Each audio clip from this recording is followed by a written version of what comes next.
Hey, hey. Hi, guys. Welcome back. All right. So, Saggies, let's go ahead and jump on in. We're going to ask what is kind of like the bold, big message, the wild horse message, a thing that comes just kind of like barreling in at us. Ooh, Sag, you're the only one hit get two cards so far.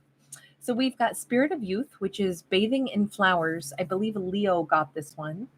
And we have Winter's Rose, embody the energy of Kanyen. So, it's interesting how we basically have like springtime and we have winter. This could be starting out with a message of two people in different energies, different phases of their life. One person could be older than the other. If we're going to be talking about romance for Sag, we could have a significant age difference. One person is like 25 years old and the other one is, 45 years old or something. It could be something along those lines where we've got really youthful energy and then a more mature energy. Now, it could also simply represent one person who is kind of tempering their energy. They're making the most out of, like, this could be a young person that's a really old soul. This could be an old person who's a really young soul or has really youthful energy, but they also have this wonderful um, energy of wisdom. It's an interesting blend. Both of these cards are equally as powerful, but they do show the different spectrum. And yet they're very compatible energies, right? The youthful tempered by the wisdom tempered with the vitality, or I'll say enhanced by the vitality. These are excellent complements, is what it looks like to me. And if we're talking about love and romance, we could also be talking about two people that hail from different cultures, different everything. They may look very different from each other. It just feels different but complementary in such a lovely way. Okay, so with that in mind, let's just get the storyline going. But let's keep all of that, at the forefront of the storytelling. What have we got? We have got a Five of Pentacles upright, a Queen of Cups in the reverse. We've got a Two of Pentacles upright and the Death card. Okay, so we begin with hi, Contented Tiger. So nice to see you. I almost never get a chance to say hello to you face to face like this. I am delighted to see you, darling. This we begin with the story of an ending. We begin with the story of someone who could have been quite devastated. They could have been clinging to something that actually made them very unhappy, and then they learned, I got to let this go. That what I wanted to experience has already come and gone. It didn't turn out maybe to be anything more than a flash in the pan, or maybe it was a good 10-year run. And then it's more like I have to look back only at, hey, once upon a time, I experienced something that for a while I really wanted, but ultimately it didn't make me happy. And I held on to it for a while, wanting so badly. Why can't this be right? Why can't it be happy? This card makes me question if it was ever happy. And I say that because you notice how she's reaching out for this person's hand, but they're not reaching out for hers. I'm going to go ahead and say, as harsh as this may sound, I'm thinking that a character is reflecting and they're saying, you know what I'm done with? I'm done feeling devastated that I was always on the outside of the magical kingdom. I could never quite get to the 10 of Pentacles. Well, no, because I was at the 5 of Pentacles. I was ready to put my all in, but they didn't open the door and invite me in. I reached out for their hand. They didn't reach out for mine. Those days are gone. Those days are over. This could be why we have wisdom. And yet, because something is over, the Death card always brings about a rebirth, always. And that's where we got that youthful energy. Okay, so if this Sag is making peace, there's a wonderful song by Emmylou Harris where she says, the shoulder I've been leaning on is the coldest place I've ever known. And it's a shame and it's a sin, everything I could have been to you. Something about your last chance, Texaco.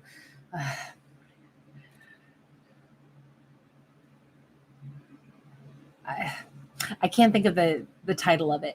Anyway, great song, great songwriter. This card reminds me of that. Sorry, all the lyrics were like bombarding me there for a second. I was like, but I still can't pull out what the title of the song is. I just keep hearing like phrase after phrase of the lyrics. It doesn't matter. This is done. This is over for this Sag. And out of that, I think that this is why we see them happy, wise, and youthful at the same time for the first time in a long time. They did cling to something that wasn't worthy of them. And I would just say this. Yes, these are all fictional stories, but man, can I resonate with that? And I've got no Sag in my chart, but let me tell you, I can totally resonate with that. Holding on to something, clinging to something that doesn't even want me, but wanting it and making myself miserable. Whew, have I done that in the past? I hope I never do it again, but I was guilty of that probably more than a few times in my life. Sometimes I'm hard-headed on my lessons, but I'm sorry, I'm laughing at my own self because I'm like, dang, does that ever like, it doesn't matter what zodiac we're talking about. The lesson can be is something that we recognize, right? It's just I can totally recognize that lesson. Even though it's a fictional character going through it, I can say I did it too. We got a King of Wands. Here's the wonderful thing about this. This is the complement to Sag. Now, this could also represent who the Sag has become. The Sag could be a divine masculine, or they've stepped into divine masculine energy. They're taking control of the situation. They're taking full responsibility. And we already saw that they're better than they've ever been. They were a miserable Queen of Cups, somebody that wanted to give, didn't have anyone to give to because the person they wanted so much wasn't receptive and wasn't reciprocal. But now that they've let it go, they're so much more in charge and attuned. They're in charge of their heart. They know now, wait a second. Thank God that thing is over. I am still young. I'm free. I'm single and I'm in charge of my own heart. This is freaking fantastic. Doesn't matter. This character could have white hair. They could be in the winter of their years. They could be someone who is way more mature. Let me tell you, they look young now. There's this energy. Somebody could be dyeing their hair. They could be refreshing their outfits, or they're fully embracing if they are in the more silver-haired years. Let me tell you, it looks good. They look like look at this horse behind me. Look at this one here. White or gray or silver and champagne, those colors never looked more beautiful. So however we look at this character, they are really vibrant right now, and it's because they're in charge of their own heart. Okay, so let's take a look at what is coming in, or what are they welcoming in at 10 of Pentacles. I think that this Sag, okay, so I'm just going to say it. I believe we have a Sagittarius that is a more mature age in this story. And I think that or they just feel like this exhausted them at one point and it prematurely aged them. It didn't. It made them wiser. Just like the age of someone is really not important. It's their energy. This is a very youthful character, but I'm going to say that they went through something that gave them the stature and the presence of someone, 55 years older than they actually are, or they literally are somebody in their 50s, 60s, 70s, 80s. And at this point, they're about to have a love affair, a romance that's going to make them feel like they're 30 or 25. What they have coming in is a 10 of Pentacles.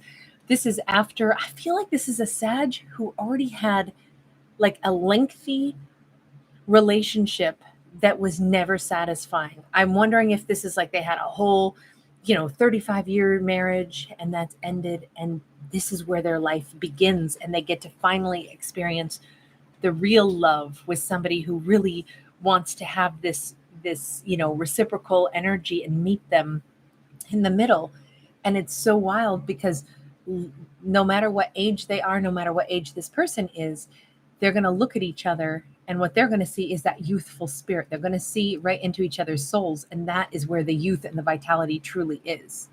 I think this Sag is about to have like a whole second lease on life. They're about to have a genuine love of a lifetime, the love that they didn't miss out on it at all. They didn't miss out on having, a hot romance. They're not too old for a hot romance. They're not, sometimes we prematurely age ourselves. Oh, I'm ugly now. I'm old now. I'm this, I'm that. My skin doesn't have the elasticity that it used to have, blah, blah, blah. My muscles aren't, toned. None of that. None of that comes into play. This is a very good looking Sag. And again, it all comes from the energy flowing within this person. This Sag is gorgeous. They're handsome. They're young, and they're going to have that amazing youthful romance no matter what age they are. We have Temperance, full on Sag energy, and we have Ace of Swords. And I'm going to say, I don't think that this Sag has ever been more sure of where they are, who they are, how real a connection actually is. I think it's going to be very, very crystal clear that they have actually just now hit their prime, which could sound funny because, again, last times ago, oh no, my prime was when I was, whatever, 21 years old. That was my prime.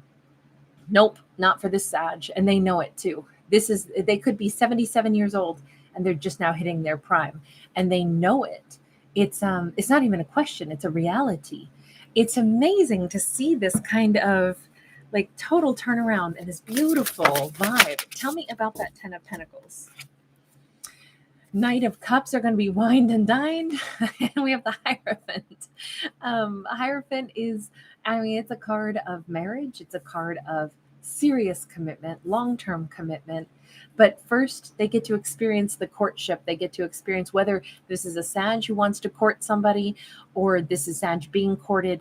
The bottom line is every sweet thing. It's like this Sag is going to live a rom-com, like a romance film that we see in the movies, and it's like, oh, but that's only for the young, beautiful movie stars. Nope, this is the real deal for them. They get a chance to have those awesome first dates. They get a chance to, laugh and explore and, do the silly things that we do on first dates and go through all of the experience of being wooed and having, butterflies in the tummy, being pursued, talking for way too long on the phone, being super excited to see our person. It's like they get to have that whole experience of the courtship and then the full-on marriage. This could be somebody who is going to wind up getting married, and it's going to be the full-on, dream wedding, the white dress, the tuxedos, the, whatever their vision is, whatever they got cheated out of. Oh, that scared me. My dog just snorted. He gets really loud when he's sleeping. Whatever they missed out on. And I feel like this Sag missed out on a lot. A lot of those mile markers, it should be really happy moments, really happy days. They missed out on those. They're getting them now. And they're getting them with the right person. That's the amazing part. What is making all of this truly possible? We saw that there's been a significant ending, and that's probably a big part of it.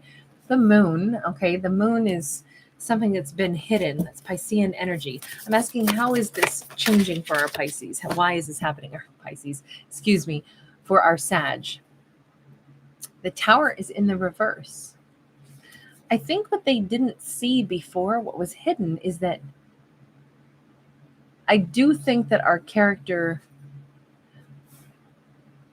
they thought that they maybe had to stay where they were.